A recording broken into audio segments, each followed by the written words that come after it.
Hello, in this video we'll be taking you through how the output that you'll be looking at in your Exploring Your Data seminar was produced.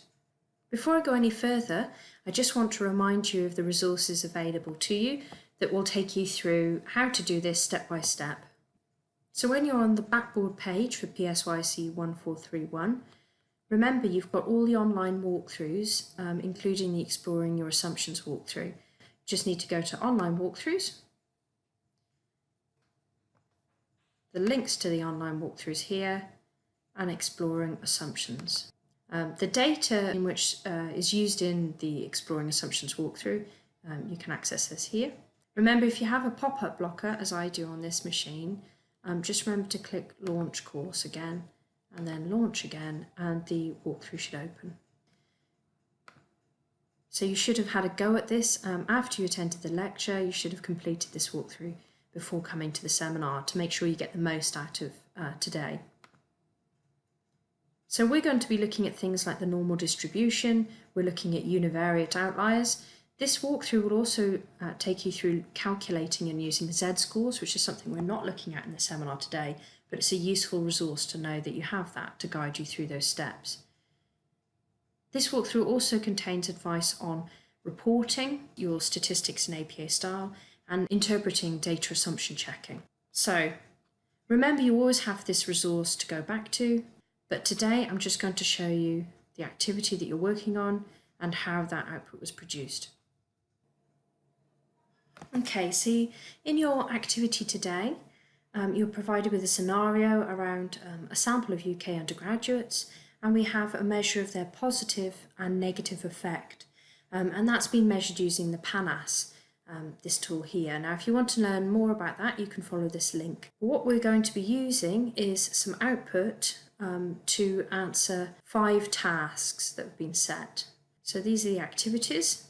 So for example, using our descriptive statistics such as means, standard deviations, trim means, skew and kurtosis to tell us something about the way that our data for the whole sample is behaving. We're then going to look at 2 partially edited histograms for positive and negative effect scores. And you need to finish the editing process to make sure they're fully compliant with APA style. You're then going to need to report the results of a Shapiro, Wilk, or Kolmogorov Smirnov test, which are tests of normality for the 2 variables, again in APA style.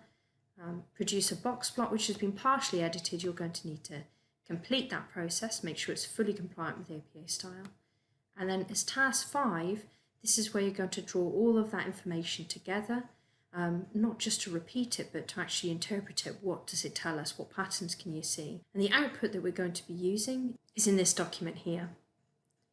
So here is all the information that we're going to be using today. So you have a case processing summary, descriptive statistic, test of normality, and then some partially edited graphs. So this is the information you're going to use and refine, report and interpret. But how was that information produced? So I'll just quickly show you that now. So here's the data set from which this information is being created. This is available on Blackboard. So what I want to do is to produce the descriptive statistics and figures outlined for the positive effect variable and the negative effect variable for the whole sample at this point. So I'll go to Analyze, Descriptive Statistics, and Explore. And actually, I can produce everything I need from here. So I need to transfer over the 2 variables I'm interested in to the dependent list box here. And I can leave everything in the statistics options as the defaults, but I'm going to go to the plots options. And what I want to produce here are my histograms. And I can either choose to produce my plots, my box plots separately, or I could produce them together. So I'll do them separately, but you can have them combined if that's what you want to do by choosing this option. And I also need to make sure I choose normality plots with tests. Okay, so I'll click continue.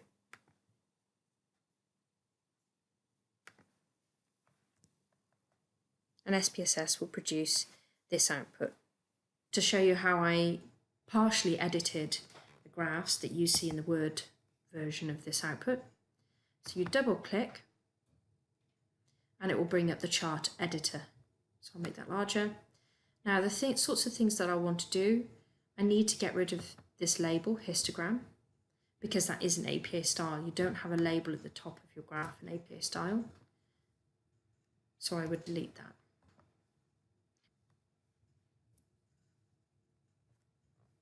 Also, this information is important, but it shouldn't be presented there on an APA formatted graph. It should go somewhere, ideally in the figure caption. So I will delete that as well. I can leave frequency there. I could change that to number of participants. It needs a clear label on the axis here, which it does have.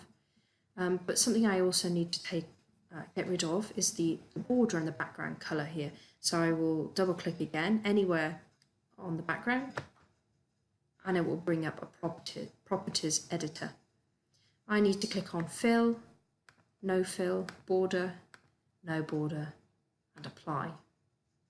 Something else I need to do, I'll close that, is I need to fit a normal distribution curve to my graph because that will make it easier to interpret. And there's actually a shortcut that you can use, and it's this button here. So if I click on that, it will by default add a normal distribution curve. There are others you can add, but this is the one that we're interested in. We can close that, but again we want to get rid of this. That's not APA format, so I'll highlight it, press delete and remove it. Close the chart editor, you just click on the X, close, and there we have it. That's partially edited. Everything else I would now do in Word. So that's how I edit my figures in SPSS. I would do the same for my box plots and so on, and then I will finish the editing process, including adding a caption in Word because it's just generally easier. Okay, thank you.